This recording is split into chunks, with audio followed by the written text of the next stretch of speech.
Hello everyone. आज हम introduce कराने वाले दो वर्सेटाइल पर्सनालिटीज से, जो एक तो है प्रोफेसर शीतल कुंदर मैम, जो खुद एनआईएसएम की लर्निंग देती हैं, एज वेल एज दूसरी है हमारी सीएस अंजलि बांसल, जो प्रोवाइड करती है सेबी की सारे प्रोसेस में हेल्प करती है। अब मैं आपको इंट्रोड्यूस करवाना चाहूंगी सबसे पहले शीतल मैम से। Welcome ma'am. Thank you, Neha. Thanks a lot. Yeah, she is a SEBI registered research analyst as well as extensive teaching experience in the BSc Institute as a guest lecturer, as well as she provides NISM learning platform her own and a mentorship provide करती है ma'am. As a certification इनका first attempt में ही clear हो गया था, and आज हमें full insights देंगे अबाउट दी प्रोसेस, एवरीथिंग, और कैसे हम एनआईएसएम का पेपर क्लियर कर सकते हैं इन फ्यूचर, एंड कैसे हम इस फील्ड में अपना एक प्रोसेस के थ्रू एक अच्छा सा अपना बना सकते हैं अपना career. Welcome ma'am. Thank you so आप much. Thanks for introducing me. Thank you sir. आज आप प्लीज थोड़ा सा हमें एनआईएसएम का ओवरव्यू दीजिए। क्या कोई ट्वेल्थ क्लियर करके, ग्रेजुएशन क्लियर करके कैसे एनआईएसएम के एग्जाम के लिए प्रोसीड कर सकता है, और क्या क्या उसमें स्ट्रक्चर रहता है? ओवरव्यू तो ऐसा है कि बेसिकली एनआईएसएम एग्जाम किसको देनी चाहिए। तो ये अगर हम बोलेंगे तो जो फाइनेंस फील्ड में काम करना चाहता है, जो फाइनेंस फील्ड में आना चाहता है, उन सभी को एनआईएसएम एग्जाम देनी चाहिए। मतलब अलग अलग एग्जाम्स है। एनआईएसएम की मोर देन 20 सर्टिफिकेशंस है, जिसमें से कई सर्टिफिकेशंस जो है वो मैंडेटरी कैटेगरी में आती है, जो कंपलसरी है। दैट मीन्स उस पर्टिकुलर फील्ड में आपको काम करना है तो कंपलसरीली आपको एग्जाम देनी है। बट ये दिमाग में मेरे क्यों आया कि एनआईएसएम एग्जाम इतना इम्पोर्टेंट हो सकती है। दैट वाज मतलब अगर मैं एक 5-6 साल पहले तक जाऊं, जैसे 2017 में मैंने बीएससी में ज्वाइन किया था एज अ गेस्ट लेक्चरर। और वो टाइम पे मैं एक प्रोग्राम चलाती थी वहां पे, that was financial global financial market का प्रोग्राम था। 2 इयर्स का ये प्रोग्राम हुआ करता था, और 2 साल का प्रोग्राम होने के बाद एंड में मैं वहां पे एनआईएसएम का ट्रेनिंग करवाती थी। तो तभी मैंने रियलाइज किया कि इसका इंपॉर्टेंस इतना ज्यादा है कि सारे फाइनेंशियल टर्मिनोलॉजी सीख लेने के बाद एंड में जो देना है हमें मार्केट में, अगर एस्टैब्लिश होना है अपने आप को, तो एंड में जो देना है वो होने वाली है आपकी एनआईएसएम एग्जाम। तो इसलिए फिर मैंने इस चीज पे एम्फोसिस किया कि अगर आप बीकॉम है, अगर आप एमकॉम है, अगर आप एमबीए है, तो आपको फाइनेंशियल मार्केट में करियर करना ही है। क्योंकि कहीं ना कहीं से जाके कोई ना कोई, ये इतनी सारी इंटरमीडियरीज है सेबी की, ऑलमोस्ट 30+ इंटरमीडियरीज है, तो कहीं ना कहीं आपको वहां पे जॉब मिलेगा। लेकिन वो इंटरमीडियरीज एक पॉइंट पे जाके आपको एनआईएसएम पूछेगी कि आपका एनआईएसएम म्यूचुअल फंड क्लियर है क्या, म्यूचुअल फंड डिस्ट्रीब्यूटर, या आपका NISM research analyst, as an analyst अगर आपको काम करना है क्या।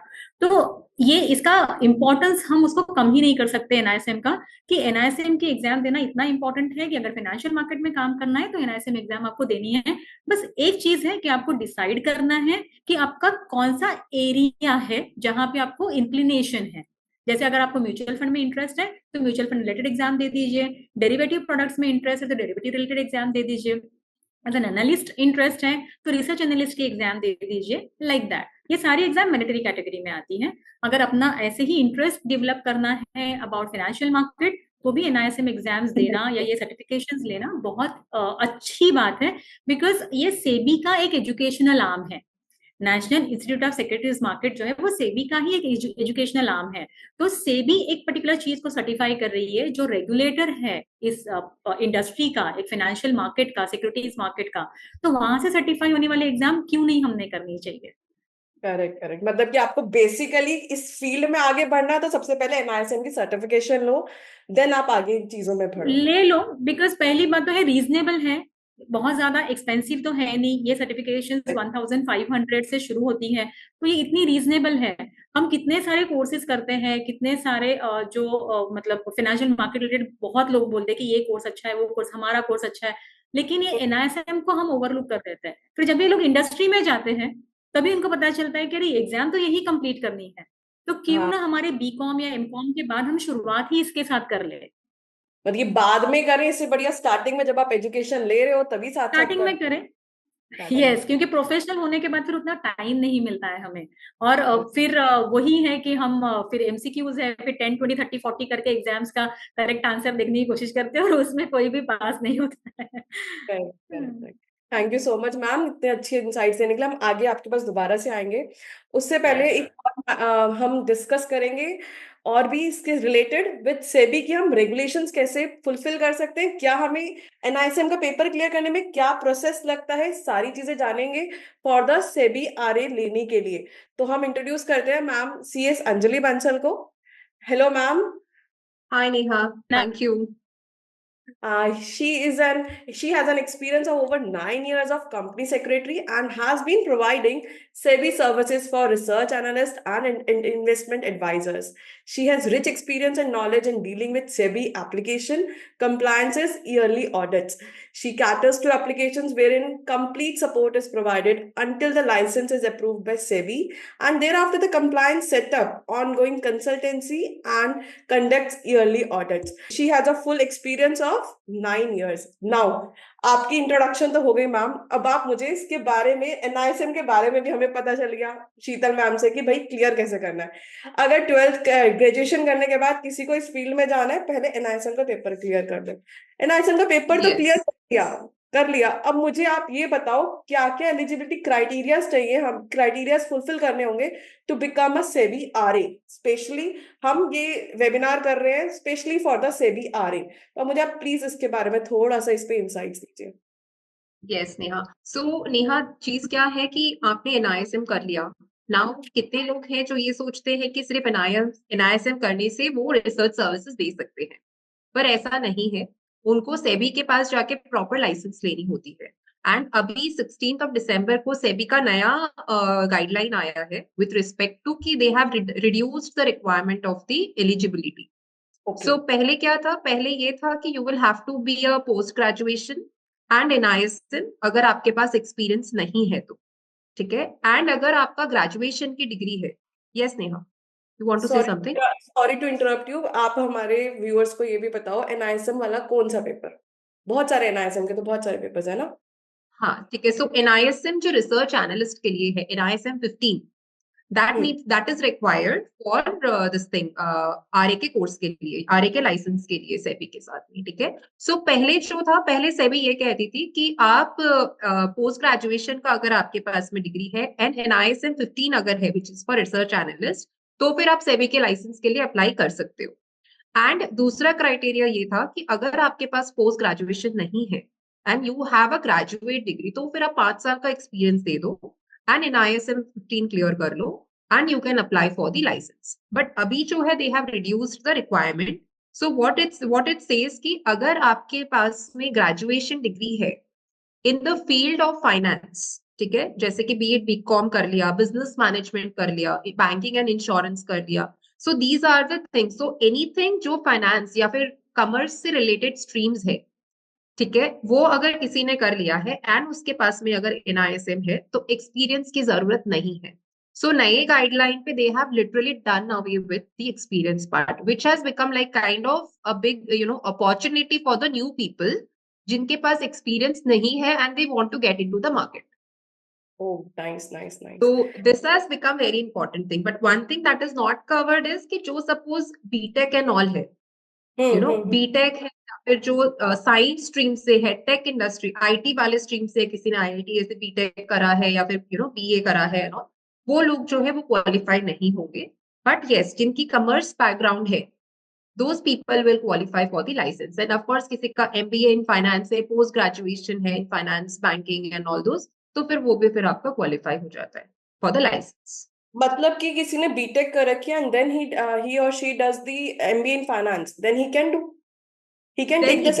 Yes, okay, yes, he can take the SEBI licence. That means किसी भी जो भी करना चाह रहे आ रहे उनके पास फाइनेंस की डिग्री होनी चाहिए, whether in the graduation form और फाइनेंस या की फिर post graduation form. Graduation. Yes, fair yes, yes, yes. Fair enough. Fair enough. Yes, yes. I think because ये जो इंडस्ट्री है ये बहुत ज्यादा मनी रिलेटेड है नो, तो कॉमर्स या फाइनेंस का नॉलेज होना बहुत जरूरी है when you are kind of advising people on finance.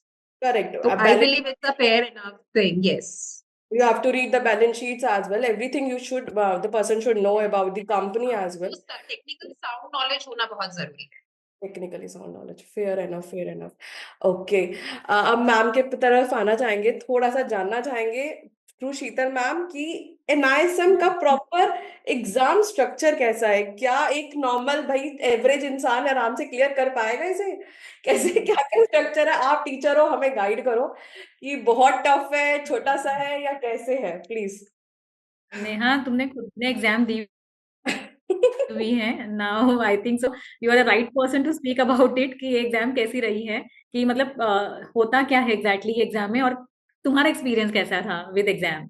मेरा तो एक्सपीरियंस टोटली फाइन था बिकॉज आप मेरे साथ थे, सारा का सारा तो सारे कोर्स भी आपसे करा, समझा भी आपसे, सब कुछ आपसे ही था, तभी हम आज पॉडकास्ट कर रहे हैं आपके साथ। और साथ मेरा करा अंजलि ने, तो वी आर हेयर। थोड़ा सा आप गाइड कर दो स्टूडेंट्स को तो ज्यादा अच्छा रहेगा एज अ टीचर।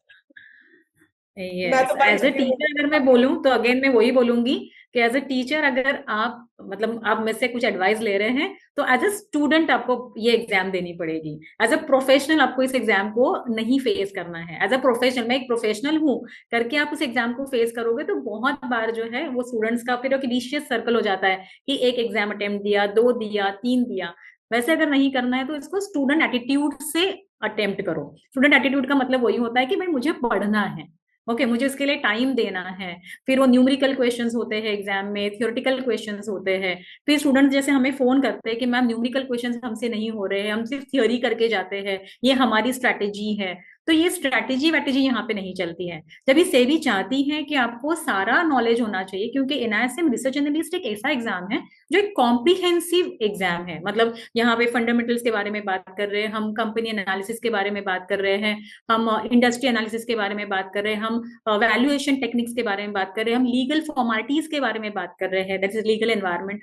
तो हम एक्चुअली स्पीकिंग सबकी ही बात कर रहे हैं। तो वो टाइम पे आप ऐसे बोलोगे कि मुझे ये नहीं करना है, इतना ही करके मैं हो जाऊंगा पास, मैं देख लूंगा करके, तो ये एटीट्यूड ही सही नहीं है। एंड एटीट्यूड कौन सा रखना है कि मैं एक स्टूडेंट हूँ, मुझे कुछ स्किप नहीं करना है एग्जाम में। That is one thing. Exam structure की अगर मैं बात करूँ तो 100 मार्क का पेपर होता है, और 60 मार्क्स पासिंग है, और नेगेटिव मार्किंग है 0.25। तो अगर आप पूरे 100 क्वेश्चन अटेम्प्ट करते हो तो आपको 68 करेक्ट आंसर आने जरूरी है, तभी जाके आपको 60 मार्क्स मिलेंगे, क्योंकि नेगेटिव मार्क भी वहां पे काउंट हो जाएंगे। थियरी और प्रैक्टिकल दोनों क्वेश्चंस यहाँ पे पूछे जाते हैं। प्रैक्टिकल का मतलब होता है basically number questions, numerical questions, और दो केस स्टडीज भी पूछी जाती हैं। तो यहाँ पे केस स्टडीज 4 4 मार्क्स की दो केस स्टडीज रहती हैं, लेकिन हर एक क्वेश्चन जो है वो 1 मार्क का रहेगा। तो all 100 question are going to be of 100, मतलब 1 1 मार्क ईच। एंड 2 आवर्स का ये पेपर रहता है। तो हम हमेशा स्टूडेंट्स को मतलब गाइड करते हैं और हमेशा स्टूडेंट को एडवाइस करते हैं कि इसको जितना जल्दी टाइम मैनेजमेंट के साथ इसको कंप्लीट करने की कोशिश करो, और क्वेश्चन जितना हो सके स्किप नहीं करो, क्योंकि एनआईएसएम का ओवरऑल कोर्स वर्क ही ब्यूटीफुल है। मतलब बहुत अच्छे से इन्होंने बनाया हुआ है। ओके, थोड़ा ट्रिकी होगा एग्जाम डेफिनेटली, ये सारी चीजें तो चाहिए, बिकॉज जैसे अंजलि ने बताया कि प्रोफेशनल्स है हम। ओके, जब हम प्रोफेशनल है तो एक level of professionalism, level of knowledge जो है वो सेबी भी हमसे एक्सपेक्ट कर रही है। तो उसको इतना ज्यादा इजी या इतना ज्यादा मतलब तुक्के के साथ उसको क्लियर नहीं करना है, तो होगी ही नहीं एक्चुअली स्पीकिंग। इसको लॉजिक के साथ क्लियर करना है और इसको बहुत ज्यादा डेडिकेशन के साथ ही क्लियर करना है। Student attitude is important, again I will say that. तो मैं इसमें कुछ ऐड करना चाहूंगी, जब मैंने स्टार्ट करा था आई वाज लाइक ठीक है हमें तो टेक्निकल्स आते हैं, अब तो टेक्निकल्स तो कर ही लेंगे। मोस्टली एक एटीट्यूड आता है जब सेबी आ रहेगा, when we are yes, professionals and then we give yes, the yes, आ रहे। तो ये वाला यस। ये तो ये जो माइंड ब्लॉक है ना, इस मतलब माइंड ब्लॉक नहीं बोल सकती हूँ ये एक, और मैं ये भी नहीं बोलूंगी कि ये ओवर कॉन्फिडेंस है। ओके, हमें मार्केट का नॉलेज है, ये वाला जो हमारा एक सपोर्ट सिस्टम रहता है ना कि मार्केट का नॉलेज बहुत अच्छा है, तुम्हारे आगे जाके क्लाइंट्स के लिए बहुत अच्छा रहेगा।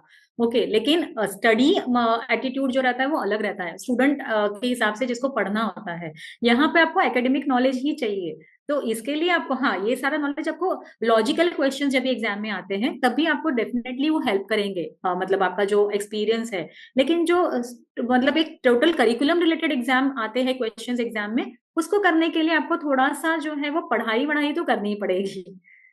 स्टूडेंट एटीट्यूड सिंपल है ना। Thank you so much ma'am. अब इससे आगे चलो, हमने एनआईएसएम एग्जाम तो क्लियर कर लिया, अब इसके बाद हमें सेबी का प्रोसेस करना है। तो सेबी के प्रोसेस क्या कॉम्प्लिकेटेड है, क्या रिक्वायरमेंट्स है ऐसी जो सब डरते हैं, ऐसा क्या चीजें हैं, उसके ऊपर थोड़े से इंसाइट्स दो अंजलि। ये आप, यू आर द बेस्ट तो कैंडिडेट, पूरा कर सकते हो इस चीज को। सो नेहा, सेबी की प्रोसेस है कॉम्प्लिकेटेड तो है, आपने खुद एक्सपीरियंस किया है, काफी बार डॉक्यूमेंट्स भी दिया है ना। So for you also you know it was quite a complicated process I believe, कि पेपर रिक्वायरमेंट वगैरह काफी ज्यादा थे आपके भी।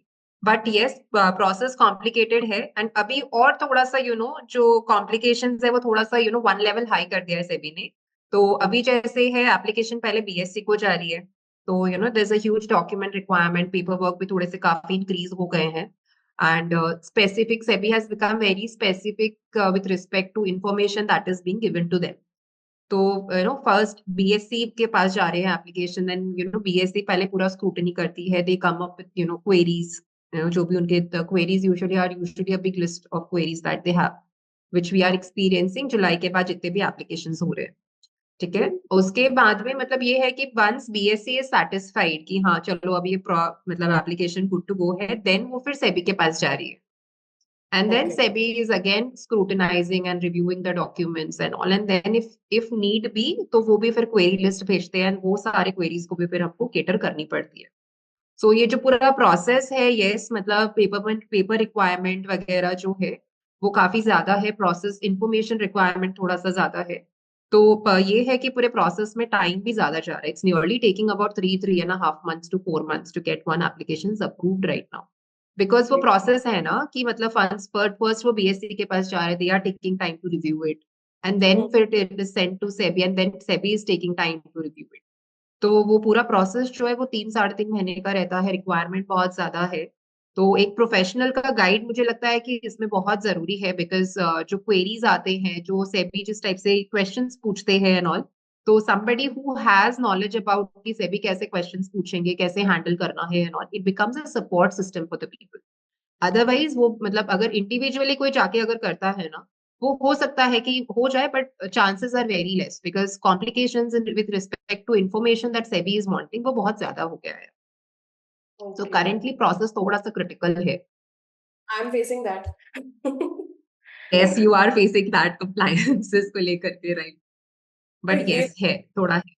अब हमने ये छोटी मोटी इंसाइट्स तो ले ली, अब इसकी फुल इंसाइट किसी को चाहिए, प्रॉपर्ली जानना चाहते हो मैम कैसे क्लियर हेल्प करती हैं, एज वेल एज अंजलि कैसे हेल्प करती है, और कैसे एक खुद से भी आ रहे इन सब चीजों से डील कर रहा है, ये सब फुल जानना चाहते हो तो प्लीज कनेक्ट कर लो हमारे साथ। ये वेबिनार का लिंक आपका नीचे है, उस पर ज्वाइन करो। 18 जनवरी को हम ये कंडक्ट कर रहे हैं फुल डिटेल्ड वेबिनार, ये तो शॉर्ट में था, फुल डिटेल्ड वेबिनार जो 18 जनवरी को एट 11:30 AM होगा। So be connected over there, and link is in the description, and link is below the this video as well. ठीक है, thank you so much. Yeah, thanks for inviting us. Thank you Neha. Thank you, Neha.